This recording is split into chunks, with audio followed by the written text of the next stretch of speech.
Hello student. तो आज जो है नया चैप्टर स्टार्ट कर रहे हैं पॉलीमर। तो पॉलीमर के लिए जो है एनसीईआरटी ही काफ़ी है।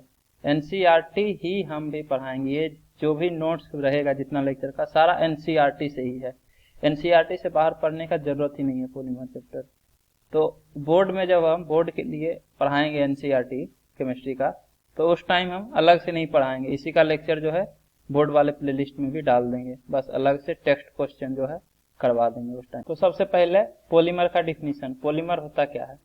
Polymers are very high molecular mass substance where each molecule is derived from very large number of simple molecules joined together in a regular way. These are also referred to as macromolecules.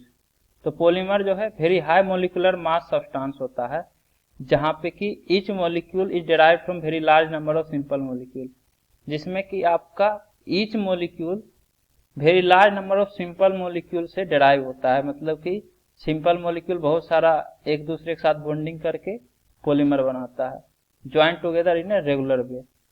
These are also referred to as macromolecules. मतलब polymer को macromolecules भी बोलते हैं। अब next है classification of polymers. तो polymers को different different basis पे क्लासिफाई किया जाता है। तो फर्स्ट है आपका on the basis of source. तो सोर्स के बेसिस पे पॉलीमर को इस तरह से तीन पार्ट में क्लासिफाई किया जाता है: natural polymer, semi synthetic polymer और सिंथेटिक पॉलीमर। तो नेचुरल पॉलीमर क्या होगा? तो जो नेचर में पाया जाए वो आपका नेचुरल पॉलीमर होगा। नेचुरल पॉलीमर का एग्जांपल होता है cellulose, proteins, resins, rubber and starch. तो ये सब आपका नेचुरल पॉलीमर कहलाएगा। Next semi synthetic. तो सेल्यूलोज का डेरिवेटिव जितना होता है उसको सेमी सिंथेटिक बोलते हैं। जैसे एग्जांपल आपका हो गया सेल्यूलोज एसीटेट या फिर सेल्यूलोज नाइट्रेट ईटीसी, और भी बहुत सारा होगा। सेल्यूलोज एसीटेट को रेओन भी बोलते हैं। इसके बाद थर्ड है सिंथेटिक पॉलीमर, मतलब मैनमेड पॉलीमर। तो इसका एग्जांपल हो गया प्लास्टिक, पॉलीइथीन, सिंथेटिक रबर, बौना सल्फर होगा ये। तो सिंथेटिक रबर का एग्जांपल होता है बौना सल्फर। उसके बाद सिंथेटिक फाइबर, इसका एग्जांपल होता है नाइलॉन 6,6, ये सिंथेटिक फाइबर कहलाता है। और पॉलीथीन जो है प्लास्टिक का एग्जांपल है। अब सेकंड बेसिस है on the basis of structure. तो स्ट्रक्चर के बेसिस पे भी इसको तीन पार्ट में क्लासिफाई करते हैं। तो पहला है लीनियर पॉलीमर। तो इसमें जो है consist of long and straight chain, मतलब कि जिस पॉलीमर का स्ट्रक्चर लॉन्ग और स्ट्रेट हो वो लीनियर पॉलीमर में आएगा। इसका एग्जांपल होता है HDP, high density polythene, PVC, polyvinyl chloride. अब इसका स्ट्रक्चर देख लीजिए, इस तरह से ये वाला जो स्ट्रक्चर दिया हुआ है, ये ऊपर वाला, ये आपका लीनियर पॉलीमर को डिनोट करते हैं। इस तरह से देखिए लीनियर चेन जा रहा है आपका। अब ब्रांच, तो ब्रांच में क्या होता है कि लीनियर चेन में ब्रांचिंग आ जाता है, तो आपका ब्रांच पॉलीमर कहलाएगा। ये आपका ब्रांच पॉलीमर का स्ट्रक्चर होता है। इस तरह से मतलब ब्रांच पॉलीमर को डिनोट करते हैं। डिफिनीशन देख लीजिए, branch chain polymer having branches in linear chain. तो लीनियर चेन में यदि ब्रांचेस आ जाए तो उसको देखिए, ये ब्रांचिंग है इस तरह से, तो ये आपका ब्रांच चेन पॉलीमर कहलाएगा। इसका एग्जांपल होता है लो डेंसिटी पॉलीथीन, एलडीपी। इसके बाद थर्ड है क्रॉस लिंक्ड और नेटवर्क पॉलीमर। तो ये जो है strong covalent bond between various linear chain. तो वेरियस लीनियर चेन के बीच में स्ट्रॉन्ग कोवेलेंट बॉन्ड होता है। They are usually formed by bifunctional and trifunctional monomer. तो ये जो है यूजुअली बाइफंक्शनल या फिर ट्राइफंक्शनल मोनोमर के द्वारा बनता है। क्रॉस लिंक्ड या नेटवर्क पॉलीमर, एग्जांपल आपका बेकेलाइट या मेलामाइन। ये सब पॉलीमर के बारे में भी आगे हम लोग पढ़ेंगे। तो इसको इस तरह से डिनोट करते हैं। देखिए ये स्ट्रॉन्ग कोवेलेंट बॉन्ड है लीनियर चेन के बीच में। देखिए ये सब स्ट्रॉन्ग कोवेलेंट बॉन्डिंग है। लीनियर चेन एक दूसरे के साथ बॉन्डिंग किए हुए हैं। यहाँ सिर्फ ब्रांचिंग है, लीनियर चेन बॉन्डिंग नहीं किया हुआ है, मतलब दोनों एक दूसरे के साथ कनेक्टेड नहीं है बॉन्ड से, लेकिन यहाँ पे कनेक्टेड है। इसके बाद थर्ड बेसिस है on the basis of mode of polymerisation. तो मोड ऑफ पॉलीमराइजेशन के बेसिस पे भी क्लासिफाई करते हैं पॉलीमर को। तो पहला है आपका addition polymer, form from repeated addition of monomer molecules having double और ट्रिपल बॉन्ड। तो वैसा पॉलीमर जो कि मोनोमर के रिपीटेड एडिशन से बने और उस मोनोमर में डबल बॉन्ड या ट्रिपल बॉन्ड रहे, तो उसको हम लोग एडिशन पॉलीमर बोलते हैं। अब एडिशन पॉलीमर को भी फर्दर होमोपॉलीमर्स और कोपॉलीमर्स में क्लासिफाई करते हैं। तो होमोपॉलीमर होता है made of single monomeric species. तो एक ही मोनोमर के रिपीटेड एडिशन से यदि पॉलीमर बन रहा है तो उसको होमोपॉलीमर बोलेंगे। और made of 2 different monomeric species, तो यदि 2 डिफरेंट मोनोमर के बीच में एडिशन होने के बाद जो पॉलीमर बनेगा तो उसको हम लोग कोपॉलीमर बोलेंगे। तो एडिशनल पॉलीमर, होमोपॉलीमर और कोपॉलीमर। होमोपॉलीमर का एग्जांपल है पॉलीइथीन, पॉलीप्रोपीन, और कोपॉलीमर का एग्जांपल है बोना सल्फर, बोना नाइट्रोजन। तो ये देखिए बोना सल्फर है आपका ब्यूटाडाइन अस्टायरिन कोपॉलीमर। ये 1,3 ब्यूटाडाइन प्लस अस्टायरिन के रिएक्शन के बाद पॉलीमर बनता है, मतलब 2 मोनोमेरिक स्पीशीज है, एक 1,3 ब्यूटाडाइन, दूसरा अस्टायरिन है, तो इसलिए ये कोपॉलीमर कहलाता है। अब जब एडिशन होगा तो क्या होगा, इसका भी एक बॉन्ड टूटेगा और इसका भी एक बॉन्ड टूटेगा। तो दोनों पाई बॉन्ड में से एक पाई बॉन्ड को ब्रेक कर दीजिए और वो एक को जो है यहाँ बीच में ला दीजिए और इसको ब्रेक, ये यहाँ आ गया तो दोनों पाई बॉन्ड हट गया और यहाँ बीच से पाई बॉन्ड आ जाता है। और एन मोल दोनों का लिए ताकि पॉलीमर बनाना है। तो इस तरह CH2 CH double bond CH CH2 फिर CH2 CH, इससे PH अटैच है और ये फिर फर्दर होल एन, मतलब ये जो यूनिट है ये फर्दर रिपीट होगा। मतलब यहाँ से फिर से ये CH2 अटैच कर दीजिए, ये वाला पार्ट फिर से यहाँ अटैच कीजिए, उसके बाद फिर से ये वाला पार्ट अटैच कीजिए, तो इस तरह से होल एन मतलब लार्ज पॉलीमर बन जाएगा। अब इधर अटैच करना है तो इधर वाला पार्ट अटैच कीजिए, मतलब यहाँ से CH फिर C6H5 फिर इस तरह लेफ्ट तरफ जाएगा। फिर फर्दर करना है तो फिर से यही वाला पार्ट अटैच। तो आपका ये एक यूनिट है ब्यूटाडाइन अस्टायरिन कोपॉलीमर का, मतलब बोना सल्फर का। तो देखिए यहाँ का भी बॉन्ड हटेगा तो ये और ये कार्बन पॉलीमर में पार्ट लेगा, तो इस कार्बन से C6H5 अटैच रहेगा, तो यहाँ C6H5 अटैच कर दीजिए। और सिमिलरली ये कार्बन यहाँ से अटैच रहेगा इस कार्बन से, तो आपका ये एक यूनिट बना। इसी तरह से और भी बहुत सारा यूनिट रहेगा और सब एक दूसरे के साथ कनेक्टेड रहेगा। ये सिंगल बॉन्ड यहाँ रहेगा इस तरह से, तो सारा यूनिट एक दूसरे के साथ कनेक्टेड रहेगा। तो ये तो हुआ आपका फर्स्ट एडिशन पॉलीमर। इसके बाद सेकेंड होता है कंडेंसेशन पॉलीमर। तो इसमें होता है कि H2O निकलता है, कंडेंसेशन कर रहे हैं तो formed by repeated condensation reaction between 2 different bifunctional और ट्राइफंक्शनल मोनोमेरिक यूनिट। तो रिपीटेड कंडेंसेशन रिएक्शन होता है 2 डिफरेंट बाइफंक्शनल मोनोमेरिक यूनिट में या ट्राइफंक्शनल मोनोमेरिक यूनिट में, तो आपका कंडेंसेशन पॉलीमर बनता है इस केस में। जैसे एग्जांपल है टेरिलिन या डेक्रोन, ये ई है ओ नहीं है, तो टेरिलिन या फिर इसको डेक्रोन भी बोलते हैं। टेरिलिन बनता है आपका इथिलीन ग्लाइकोल और टर्टथेलिक एसिड के बीच में कंडेंसेशन रिएक्शन होता है, मतलब यहाँ से -H2O, तो CH2O C double bond O फिर PH फिर C डबल बॉन्ड O, एक और मॉलिक्यूल से -H2 हो जाएगा।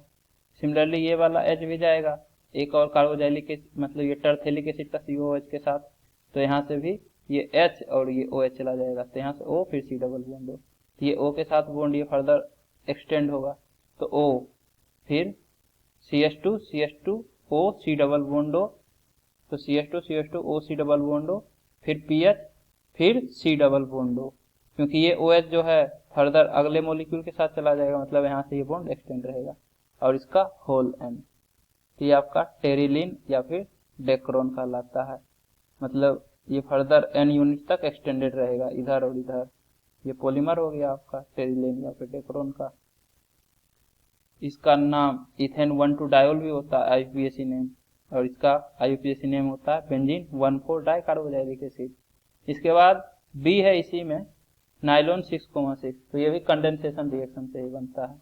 तो इस केस में आपका हेक्सा मिथिलीन डायमीन और एडिपिक एसिड के बीच में कंडेंसेशन रिएक्शन होता है। तो यहाँ से देखिए -H2O तो NH C double bond O, similarly इसका भी H जाएगा एक और एडिपिक एसिड के साथ, उसका COH में से OH और इसका H, तो यहाँ से NH रहेगा फिर CH2 होल 6 फिर NH C double bond O CH2 whole 4 फिर C डबल बॉन्ड O, तो NH CH2 होल 6 NH के बाद फिर CO फिर CH2 होल 4 फिर CO और इसका होल N, मतलब कि ये पॉलीमर है तो इसका N मॉलिक्यूल रहेगा, मतलब ये N यूनिट एक दूसरे के साथ बॉन्डिंग किए हुए रहेगा। इसी को नाइलॉन 6,6 बोलते हैं। इस पॉलीमर का नाम नाइलॉन 6,6 है। इसके बाद थर्ड क्लासिफिकेशन है इसी में on the basis of molecular force. तो मोलिकुलर फोर्सेस के बेसिस पे थर्ड क्लासिफिकेशन होता है। इसको क्लासिफाई किया गया है इलास्टोमर, फाइबर्स, थर्मोप्लास्टिक और थर्मोसेटिंग्स में। अब देखते हैं कि क्या क्या होता है ये सब। तो इलास्टोमर आपका होता है rubber like solid with elastic properties. तो आपका रबर लाइक का सॉलिड होता है पॉलीमर जो है, और इसमें इलास्टिक प्रॉपर्टीज होता है। Chain of polymers are held together by the weakest intermolecular force. तो पॉलीमर का चेन जो होता है वो एक दूसरे के साथ वीकेस्ट इंटरमोलिकुलर फोर्स से अटैच रहता है, IMF इंटरमोलिकुलर फोर्स। इसके बाद थर्ड है weak binding forces permit the polymer to be stretched. तो वीक बाइंडिंग फोर्स होने के कारण पॉलीमर स्ट्रेच हो जाता है। वैसे भी रबर लाइक सॉलिड है तो स्ट्रेच तो होगा ही, तो वो क्यों होता है, तो वीक बाइंडिंग फोर्स के कारण। इसके बाद फोर्थ है cross linking are introduce in between chain to help retract its original position. तो चेन के बीच में जो है क्रॉस लिंकिंग रहता है ताकि ये फिर से अपना ओरिजिनल पोजीशन गेन कर सके। जैसे आपके पास रबर रहता है तो उसको आप जब खींचते हैं तो फिर से अपना ओरिजिनल पोजीशन में आ जाता है, तो उसके लिए क्रॉस लिंकिंग रहता है चेन के बीच में। व्हेन फोर्स इज रिलीज, जब फोर्स को रिलीज करेंगे तभी तो चेन फिर से ओरिजिनल पोजीशन में आएगा। अब इसका एग्जाम्पल है इलास्टोमर का बोना सल्फर, बोना नाइट्रोजन, नियोप्रीन। ये नियोप्रीन पॉलीमर होता है। CH2 CHCl double bond CH CH2 होलन, नियोप्रीन। इसके बाद बी है फाइबर्स।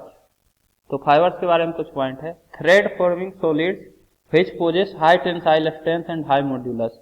तो थ्रेड फॉर्मिंग सॉलिड्स होता है ये, और जिसमें कि हाई टेंसाइल स्ट्रेंथ और हाई मॉड्यूलस होता है फाइबर्स पॉलीमर में।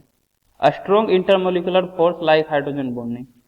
फाइबर्स में जो है स्ट्रॉन्ग इंटरमोलिकुलर फोर्स रहता है हाइड्रोजन बॉन्डिंग के जैसा। हाइड्रोजन बॉन्डिंग भी आपका स्ट्रॉन्ग इंटरमोलिकुलर फोर्स होता है।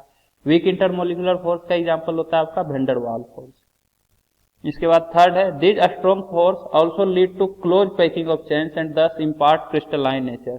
तो ये स्ट्रॉन्ग फोर्स जो होता है इसके कारण से चेन का क्लोज पैकिंग हो जाता है और इसलिए क्रिस्टलाइन नेचर शो करता है। एग्जाम्पल है इसका पॉलीएमाइड्स, नाइलॉन 6,6, पॉलीएस्टर, टेरिलीन। तो ये दोनों फाइबर्स का एग्जाम्पल है। पॉलीएमाइड्स का एग्जाम्पल आपका नाइलॉन 6,6 होता है और पॉलीएस्टर आपका टेरिलीन होता है। टेरिलीन के टाइम देखे थे कि ये पॉलीएस्टर होता है, देखिए कहाँ गया terylene, C double bond O, ये ग्रुप बहुत सारा रहेगा पॉलीमर में तो ये पॉलीएस्टर कहलाएगा। और ये nylon 6,6 polyamide, C double bond O NH, तो ये पॉलीएमाइड होता है। इसके बाद सी है थर्मोप्लास्टिक। तो थर्मोप्लास्टिक जो है लीनियर या स्लाइटली ब्रांच्ड पॉलीमर होता है, मतलब कि थोड़ा मोड़ा ब्रांचिंग भी हो सकता है थर्मोप्लास्टिक में। सेकेंड है capable of repeatedly softening on heating and hardening on cooling. तो थर्मोप्लास्टिक में कैपेसिटी होता है कि यदि हम हीट करेंगे तो सॉफ्ट होगा और यदि हार्ड करेंगे तो कूल हो जाएगा, कूल करेंगे तो हार्ड हो जाएगा। इसके बाद थर्ड है intermolecular force intermediate between elastomers and fibres. तो इसमें जो इंटरमोलिकुलर फोर्स होता है ये बीच में होता है, मतलब फाइबर्स इतना स्ट्रॉन्ग भी नहीं होता है और इलास्टोमर इतना वीक भी नहीं होता है, मतलब आप बोल सकते हैं इंटरमीडिएट इंटरमोलिकुलर फोर्स रहता है इसमें। एग्जाम्पल है आपका पॉलीइथीन, पॉलीस्टाइरीन, पॉलीविनाइल। तो ये सब जो है थर्मोप्लास्टिक का एग्जाम्पल है। इसके बाद फोर्थ है थर्मोसेटिंग। तो इसका फर्स्ट पॉइंट है क्रॉस लिंक्ड और हेविली ब्रांच। तो थर्मोसेटिंग पॉलीमर जो होता है वो बहुत ज्यादा क्रॉस लिंकिंग होता है, मतलब हेविली ब्रांच रहता है। सेकेंड है on heating undergo extensive cross linking in molecules, यहाँ मॉड्यूलस नहीं होगा, molecule, and again becomes infusible, can not be reused. तो जब हीट करते हैं तो एक्सटेंसिव क्रॉस लिंकिंग हो जाता है मोलिक्यूल्स में, मतलब पहले से ही हाईली ब्रांच था और ज्यादा क्रॉस लिंकिंग हो गया, मतलब और ज्यादा ब्रांचिंग हो जाएगा। एंड बिकम इनफ्यूजिबल, और ये इनफ्यूजिबल हो जाता है। Can not be reused. तो थर्मोसेटिंग पॉलीमर को हम दोबारा यूज नहीं कर सकते, मतलब रीयूज नहीं हो सकता है। इसका एग्जाम्पल है bakelite, urea formaldehyde, resin, etc। तो ये सब आपका थर्मोसेटिंग पॉलीमर का एग्जाम्पल हुआ। इसके बाद अब है टाइप ऑफ पॉलीमराइजेशन रिएक्शन। इसमें फर्स्ट टाइप है आपका addition polymerisation oblique chain growth polymerisation.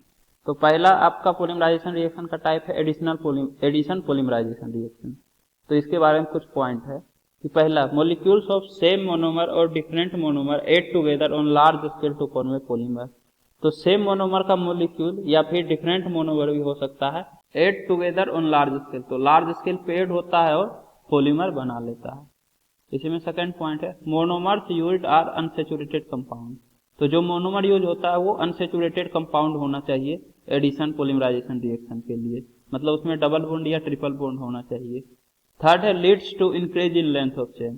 तो increase in length of chain हो जाता है, ऑब्वियस बात है, अगर चेन इंक्रीज ही नहीं करेगा तो पॉलीमर कैसे बनेगा, तो चेन लंबा हो जाता है। फोर्थ है takes through the formation of free radicals और आयोनिक स्पीशीज।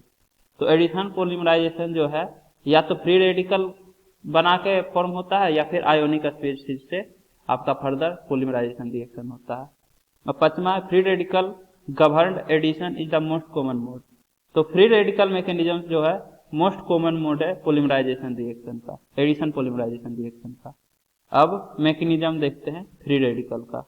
तो इसके लिए आपको फ्री रेडिकल के लिए इनिशिएटर चाहिए जो कि रेडिकल बना सके, और ORM2 के टाइम बताए थे कि रेडिकल बनाने के लिए आपके पास ये तीनों का होना जरूरी है। तीनों में से कोई भी हो, या तो पेरोक्साइड हो या फिर हीट कीजिए या फिर सनलाइट। तो सनलाइट भी तो हीट ही है एक तरह से, तो इन तीनों के प्रेजेंस में ही रिएक्शन होगा। अब 3 स्टेप में होता है, एक पहला होता है चेन इनिशिएशन, दूसरा चेन प्रोपोगेशन, तीसरा चेन टर्मिनेशन। फ्री रेडिकल में हमेशा यही 3 प्रोसेस होगा, पहले चेन इनिशिएट होगा, फिर चेन प्रोपोगेट मतलब कि लंबा चेन बनेगा, उसके बाद जो बाद में रेडिकल बच जाता है तो वो आपस में रिएक्शन करके रिएक्शन को स्टॉप कर देता है, तो chain termination. Radical forms react with each other, तो जो रेडिकल लास्ट में बच जाता है रिएक्शन होने के बाद वो आपस में रिएक्शन कर लेता है। और इसमें formation of radical, generation of bigger radical, तो बिगर रेडिकल बनते जाता है एक दूसरे के साथ रेडिकल रिएक्शन करते करते, फिर तो आपका पॉलीमर इसी वाले स्टेप में बनता है, चेन प्रोपेगेशन वाले स्टेप में। इसके बाद जो है इंपॉर्टेंट एडिशन पॉलीमर के बारे में देखेंगे। तो पहला है आपका पॉलीथीन। तो पॉलीथीन में फर्स्ट है लो डेंसिटी पॉलीथीन। तो ये जो है इथीन का पॉलीमर होता है, इसलिए पॉलीइथीन बोलते हैं इसको। तो देखिए आपके पास n मोल इथीन का है, इसका रिएक्शन करवाते हैं 1000 to 2000 atm प्रेशर पे और टेम्परेचर 350 to 570 केल्विन होता है। तो आपका ये पॉलीमर बना लेता है, ये डबल बॉन्ड ब्रेक करता है और अपने एक और मॉलिक्यूल के साथ बॉन्ड बनाता है। इस तरह से सिमिलरली और जितना ज्यादा मॉलिक्यूल रहता है सब एक दूसरे के साथ अटैच हो जाता है बॉन्डिंग करके, तो आपका ये पॉलीथीन पॉलीमर बन जाता है, CH2CH2 होल लेंथ। तो इसके बारे में पॉइंट है कि LDP low density polythene obtained through free radical mechanism and hydrogen atom extraction has highly branched structure. तो यही है कि लो डेंसिटी पॉलीथीन जो है फ्री रेडिकल मैकेनिज्म से ऑब्टेन होता है और हाइड्रोजन एटम का एक्सट्रैक्शन से हाईली ब्रांच स्ट्रक्चर बन जाता है। सेकंड है chemically inert tough and flexible. तो ये जो है केमिकली इनर्ट होता है और टफ एंड फ्लेक्सिबल होता है। यहाँ टफ भी लिखा हुआ है, फ्लेक्सिबल भी लिखा हुआ है, तो ये दोनों अलग चीज है। फ्लेक्सिबल का हार्ड से लेना देना है, मतलब कि फ्लेक्सिबल का अपोजिट हार्ड होता है, टफ नहीं होता है, टफ अलग चीज होता है। तो ये टफ भी है और फ्लेक्सिबल भी, ध्यान रखिएगा। और हाई डेंसिटी पॉलीथीन देखिएगा तो ये आपका हार्ड हो जाता है, फ्लेक्सिबल नहीं रहता है, मतलब ये हार्ड भी है टफ भी है। तो टफ एंड फ्लेक्सिबल हो गया। थर्ड है poor conductor of electricity due to which used in insulation of electricity. तो लो डेंसिटी पॉलीथीन जो है पुअर कंडक्टर होता है इलेक्ट्रिसिटी का, इसलिए वायर के इंसुलेशन के लिए हम यूज करते हैं इलेक्ट्रिसिटी में इसका। Carrying wire and manufacture of squeeze बोतल, टॉयज एंड फ्लेक्सिबल पाइप्स।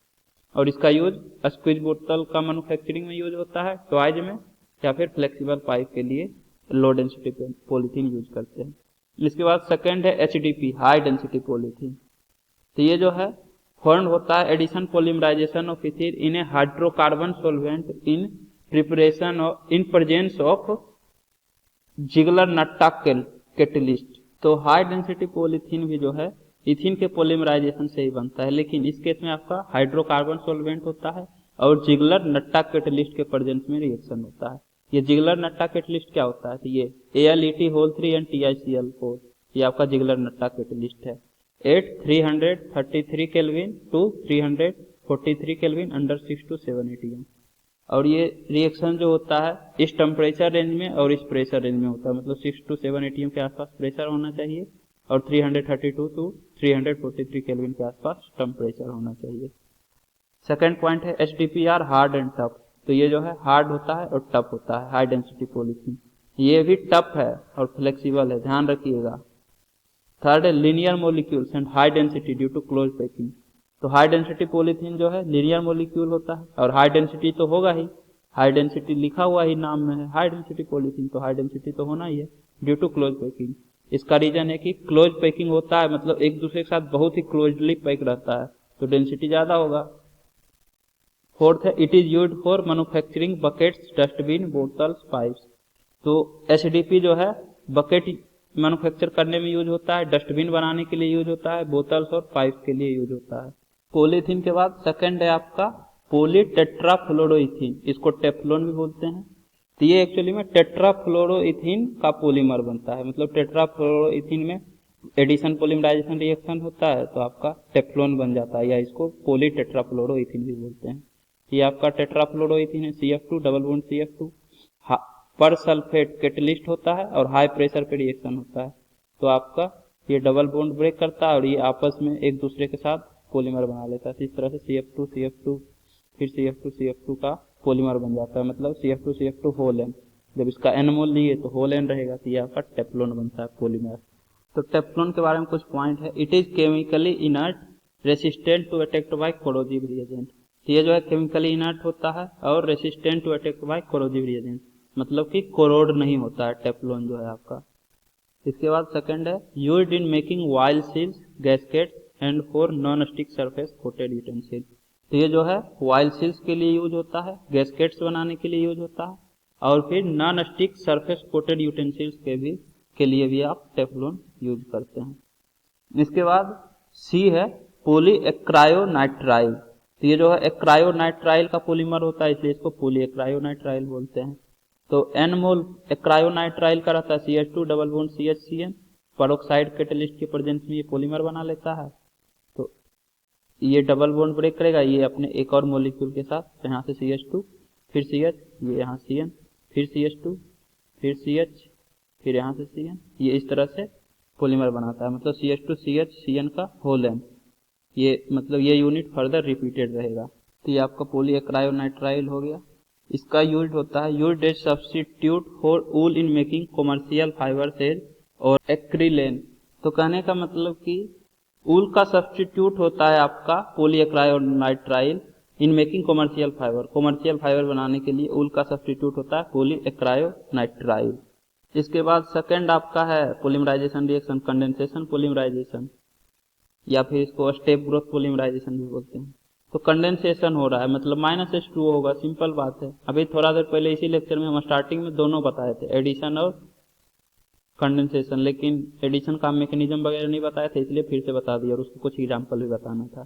तो ये तो वही होगा कि repeated condensation between two bifunctional monomer, तो दो बाइफंक्शनल मोनोमर के बीच में रिपीटिव कंडेंसेशन होगा, मतलब -H2O होगा उसके बीच में और ये पॉलीमर बना लेगा। दिस पॉली कंडेंसेशन रिएक्शन में result in the loss of some simple molecule as water कोम अल्कोहल, मतलब पॉली कंडेंसेशन रिएक्शन में कुछ सिंपल मॉलिक्यूल का लॉस हो सकता है, जैसे -H2O होगा, या फिर अल्कोहल भी आपका लॉस हो सकता है, मतलब -ROH ग्रुप होगा और पॉलीमर बनाएगा।